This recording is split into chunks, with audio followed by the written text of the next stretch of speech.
অনেক অনেক বছর আগে ভারত ও পাকিস্তানের সীমানায় ছিল এক বিশাল গভীর ও রহস্যময় বন।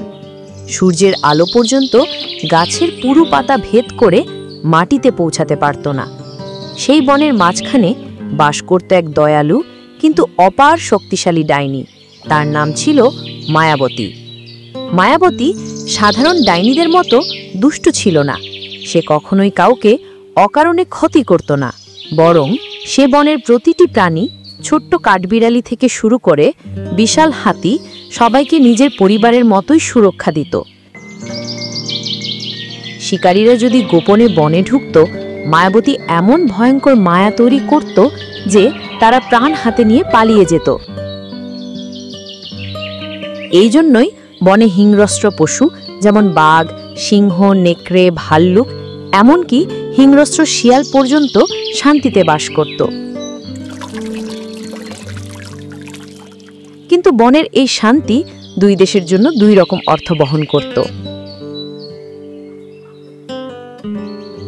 ভারতীয় সেনারা জানত এই বন তাদের প্রাকৃতিক ঢাল, কেউ সহজে পেরোতে পারবে না। অন্যদিকে পাকিস্তানের শাসক দল রেগে যেত। তারা ভারতের উপর আচমকা আক্রমণ করার স্বপ্ন দেখত, কিন্তু এই বনই তাদের পথে সবচেয়ে বড় বাধা। একদিন পাকিস্তানের রাজপ্রাসাদে এক গোপন সভা বসে। সেনাপতিরা মানচিত্রে আঙুল দিয়ে দেখায়, এই বন পেরোলেই সরাসরি ভারতের গ্রামে পৌঁছে যাব। পাহারা কম, সেনাও নেই, এখনই সুযোগ। রাজা কঠিন হেসে বলল, সেনারা প্রস্তুত হোক, আগামী পূর্ণিমার রাতে আমরা আক্রমণ করব। পূর্ণিমার রাতে যখন বন চাঁদের আলোয় রূপালী হয়ে উঠেছে, পাকিস্তানের বিশাল সেনাবাহিনী বনের কিনারায় এসে দাঁড়ালো। হাজার হাজার সৈন্য, ভারী অস্ত্র, তলোয়ার, বর্শা, এমনকি কামানও সঙ্গে এনেছে। কিন্তু বনের ভেতরে মায়াবতী তাদের আগমনের শব্দ শুনেই বুঝে গেল বড় বিপদ আসছে।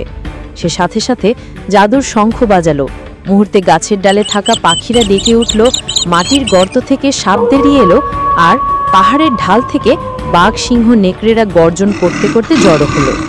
মায়াবতী বনের মাঝখানে এক আলো ঝলমলে আসর বসালো, পশুদের সভা। সে বলল, আজ শুধু আমার বন নয়, আমাদের দেশও বিপদে। যারা এখানে আসছে তারা গাছ কেটে ফেলবে, পশু মারবে আর মানুষকে বন্দী করবে। আমরা কি চুপচাপ বসে থাকবো? বাঘ গর্জে উঠল, না, আজ যুদ্ধ হবে। সিংহ গম্ভীর কণ্ঠে বলল, আমরা আমাদের ভূমি রক্ষা করব। হাতি সুর তুলে শপথ নিল, যতক্ষণ আমরা বেঁচে আছি শত্রুরা এক পাও এগোতে পারবে না।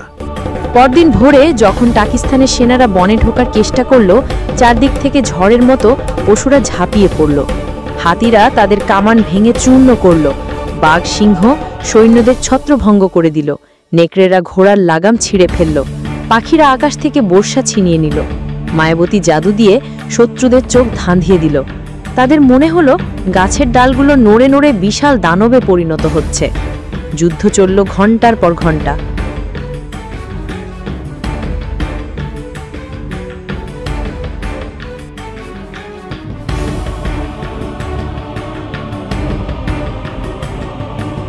অবশেষে পাকিস্তানের সেনারা ভয় পেয়ে পিছিয়ে গেল, আর কেউ বনের দিকে ফিরেও তাকালো না।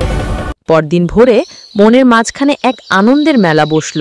পশুরা নেচে গিয়ে বিজয় উদযাপন করল। মায়াবতী নিজের জাদু দিয়ে সোনালী রঙের এক বিশাল পতাকা তৈরি করল।